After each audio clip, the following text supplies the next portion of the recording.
Salut à tous et bienvenue dans mon ranch avec Sacha. Et aujourd'hui on va démarrer le mode... Non, je déconne.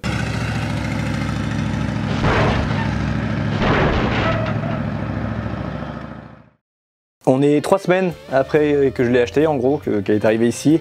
Et toujours pas démarré. Je suis en train de bien me faire chier avec le système d'allumage, c'est un merdier incroyable. Je pensais pas que Dodge était aussi mal branlé de ce côté-là. Je peux pas dire que j'étais déçu parce que je m'attendais à rien.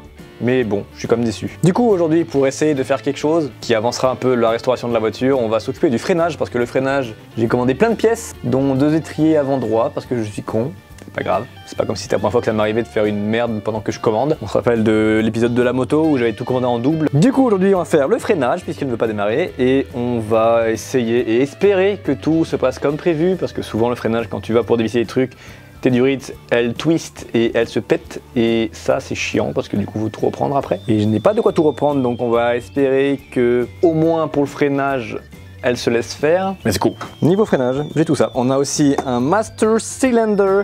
Alors je vais croiser les fesses très fort pour que celui qui a d'origine sur la voiture ne soit pas mort parce que j'ai pas envie de le démonter. Je le sens tellement fort que quand je vais le démonter, les durites vont péter. On a les plaquettes de frein, on a ça je sais plus c'est quoi mais c'est pour freinage aussi, on a ça aussi je sais plus c'est quoi mais c'est pour freinage aussi, on a aussi les durites, les 3 durites, donc 2 durites avant et la durite qui fait la liaison châssis-pont arrière. On a tout pour faire le freinage normalement et pour qu'elle freine. On va commencer par le commencement forcément. La filtre circale. C'est quand même pratique ce genre de cric, ça change de celui que j'avais avec la tonus verte qui était tout pété. Un truc marrant chez Dodge c'est qu'ils ont une phobie des ressorts. Sur toute leur bagnole, ils n'ont pas de ressort ni à l'arrière ni à l'avant. À l'arrière, c'est souvent des lames de ressort, comme les pick-up. Et à l'avant, c'est tout le temps des barres de torsion. C'était des barres qui partaient d'ici jusqu'à devant, comme ça, des barres droites. Et sur celle-là, ils ont... Je te calme. Sur celle-là, ils ont voulu innover et ils ont fait des barres, au lieu d'être droites, elles font un L, comme ça, tac, tac, elles partent devant. Un nouveau système qu'ils ont fait pour la Dodge Aspen et Plymouth Volare. Je sais pas si c'est mieux, je sais pas si c'est moins bien, mais en tout cas, c'est là. On verra ce que ça donne. C'est marrant comme système, en tout cas, ça me rappelle la R5 qu'on avait bricolée il y a 1000 ans sur ma chaîne avec mon père. Au passage, vu qu'on est fou, j'ai aussi commandé les 4 amortisseurs et je les ai reçus, puisque tant qu'à enlever les roues et faire les freins, autant faire les amortisseurs. Quoi. Alors l'amortisseur, il est foutu comment ? Ah oui, c'est le genre d'amortisseur où quand tu dévisses, il y a tout qui tourne, c'est cool ça. La durite, elle fait un peu la gueule. Oula, elle fait beaucoup la gueule. On va la changer de toute façon. Les plaquettes, on va garder celles-ci, les anciennes, parce qu'elles sont encore vachement bonnes. Il y a encore pas mal d'épaisseur. J'ai quand même des plaquettes neuves de côté là que j'ai commandées d'avance. Vu que les disques sont un peu rouillés, je vais d'abord freiner avec les anciennes plaquettes. Parce que de toute façon, ça va reponcer le disque, on va dire. Et les plaquettes qui sont présentement dessus vont être mortes. Celles-ci, elles vont être juste là pour, on va dire, rénover le disque en attendant. Parce que je n'ai pas de resurfaceuse, je n'ai pas commandé de nouveaux disques. Alors je vais essayer de voir si je peux recycler ceux-là. Un système D, on va dire, en mode un peu à l'arrache, quoi. Si c'est le cas, tant mieux. Si c'est pas le cas, fuck off. J'espère tellement que je vais réussir à enlever mes durites sans que ça arrache tout. J'ai dû commander, évidemment, des clés américaines. Parce que j'en avais pas, j'avais des clés métriques. Présentement, la pédale de frein est super dure quand on appuie dessus. Alors je sais pas si c'est parce que mes étriers sont grippés ou si c'est le mètre cylindre qui est naze. Je pense plutôt soit les durites qui sont mortes et qui empêchent le fluide de se barrer, soit les étriers qui sont grippés, honnêtement. Loin d'ici, c'est loin. Oh, titi. Je vais essayer d'y éclaircir avec le logiciel, ça va être super moche, mais au moins on verra un peu mieux. En gros, ici, j'ai une vis là. Une vis en bas, je vire ces deux là, l'étrier va sortir. Aïe, ça c'était ma main. Je vais pouvoir virer en espérant que ça soit pas trop rouillé la durite ici en caoutchouc. J'ai réussi à le changer de côté. Là, côté passager, c'est fait. Bon, on y voyait un petit peu trop beaucoup rien. J'ai toujours avait une lampe qui éclaire fucking bien. Et là, on y voit un peu plus mieux. Je vais pouvoir filmer le remplacement de ces mâchoires de frein dégueulasses. Il n'y a même plus de garniture dessus, j'ai jamais vu des freins aussi bad que ça. Et aussi on va pouvoir filmer l'amortisseur parce que de l'autre côté du coup je l'ai fait. J'ai fait les 2 roues avant aussi, bon dans le noir mais je les ai faites. Dans tous les cas, vu que j'ai commandé 2 étriers de frein avant droit comme un con que je suis, et ben va falloir que je retourne changer l'autre et que je fasse une autre commande du coup. C'est pas grave. Mais au moins je vais pouvoir avoir des freins arrière presque neufs. Sauf que j'ai une durite en métal qui a pété, donc il va falloir la refaire aussi. Là nous avons nos mâchoires de frein arrière, car c'est des freins à tambour sur cette bagnole à l'arrière, comme quasi toutes les américaines de ces époques de toute façon. Alors attention aussi à garder les vis, parce que le kit que j'ai acheté moi de cylindre de roue, ils n'ont pas donné les vis avec, ces couillons. Ils sont hyper cheap, ces bâtards. Je vais laisser le ressort en place, comme ça je sais où il va. Voilà. Voilà, on va d'abord virer ces merdes là. Il faut réussir à tourner le bidule. Là, ça a décidé de ne pas coopérer. Voilà. Il a sauté, il m'emmerdera plus. Je l'ai en neuf, donc cette partie-là, j'en ai rien à péter. Ok, donc ça c'est fait. Maintenant, pareil de ce côté-là. Ah là, il a coopéré. On va mettre un coup de nettoyage là-dedans, un petit coup de brosse.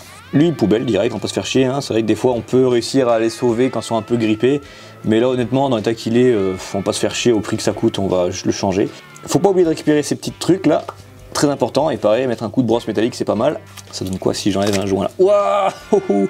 Ah oui, ça risque pas de bouger. On a ici notre ancienne mâchoire, et là on a nos nouvelles mâchoires. Alors, normalement il y a un sens. Si vous regardez attentivement, et c'est souvent qu'on se fait avoir d'ailleurs, j'ai démonté plusieurs voitures qui avaient ce problème. L'épaisseur de la garniture de chaque côté n'est pas la même. Il y a un côté plus épais que de l'autre. Normalement le côté plus épais va en arrière, et le côté plus fin en avant. Ici j'ai le modèle à côté, pour savoir dans quel sens installer tout mon bazar. Ces ressorts là, si on regarde bien, c'est ceux-là. Donc j'en ai un ici comme ça, j'en ai un autre qui va venir là. Sauf que celui qui vient ici, il y a une petite pièce là que je dois récupérer. Donc lui il va là, lui il passe des down, lui il va passer des down. Ensuite là on a un gros ressort que j'ai ici qui va venir comme ça et qui va venir se prendre là-bas dedans. Mais on va pas le mettre tout de suite parce que on doit récupérer la roulette qui est là aussi. Il faut le récupérer, ou alors on achète un neuf. Mais moi je vais récupérer, et par contre il va falloir les nettoyer et les regraisser parce que c'est ça qui va régler l'écartement de la mâchoire. Dernière chose à récupérer, c'est cette petite pièce ici, montée sur ressort, attention aux doigts. Voilà le rendu final en gros. On aura encore bien avancé dans la bagnole parce que le freinage sera fait, il restera plus qu'à le purger, mais ça je le ferai plus tard. On va commencer par le commencement, mettre notre cylindre de roue, voilà. Mettre cylindre en place, great. Maintenant, on peut remonter ces deux petites merdes. Je les ai nettoyées au passage aussi, parce qu'ils étaient quand même bien rouillés. On lui écarte les miches. Tenir bien fermement le vis, parce que là, ça va sauter. Voilà. Bah merde, lui il a pas voulu. Yo, tu es un ressort. Ce n'est pas toi qui va décider de où est ta place dans la société, d'accord? Voilà. Maintenant, plus qu'à ajuster avec la vis d'ajustement en bas là. De toute manière, les disques, enfin les tambours sont un peu crades, donc ça va être bien de faire rouler un peu. Bon, on va remettre la roue. Et quand je parle de la roue, je parle bien de la roue de la voiture et non pas de la chanteuse. Car oui, il y a une chanteuse qui s'appelle La Roue. Ah, je suis un con, j'ai pas changé l'amortisseur. D'abord un peu de Magic Juice. Qui a dit qu'il y avait besoin d'aller à la muscu quand on faisait de la méca, hein? Quand on restaure des vieux chars tout rouillés. Voici le monstre. Il est dans un état lamentable, silent block, tout mort. Puis surtout, bon bah, je suis supposé forcer pour le mettre comme ça, et il n'est pas supposé rester dans cette position. Ça c'est l'ancien, et ça c'est le nouveau. Et là, il se laisse pas faire. On va tout serrer en place, et puis on n'aura plus qu'à remettre la roue, et on aura fini de jouer là-dessous pour le moment. Bon voilà, surtout pour cette vidéo du jour. Hop là.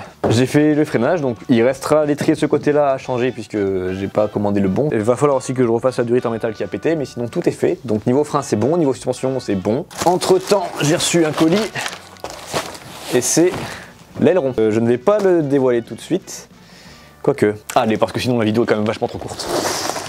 Donc j'ai reçu mon colis. Alors je vous parlais que je voulais mettre un aileron, mais pas le même aileron que d'origine il y a sur ces voitures là, car à l'origine c'est un aileron type bec de canard, je crois qu'on appelle ce style là, et personnellement je suis pas très fan, ça fait très années 80 comme la voiture des années 80, mais moi je suis plus fan des années 70, donc je me suis dit et si je mettais un autre type d'aileron? Je pense que ce spoiler là sera pas mal, et j'ai vu qu'il y a un gars qui l'avait déjà fait sur ce type de bagnole là, un américain, et ça va super bien, je trouve que ça rend très bien. Je vais vous le dévoiler.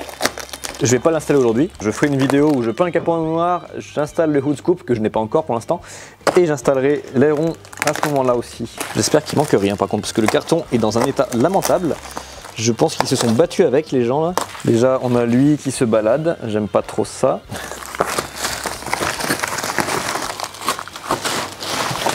Ah putain, tu me niaises. Il en manque un. Ça c'est pas mal ça. Tu commandes un aileron et tu reçois qu'une moitié. Eh bien le colis va retourner d'où il vient. Bon bah c'est tout pour la vidéo d'aujourd'hui. Sur ce, n'hésitez pas à liker, partager, commenter, vous abonner. Tchuss!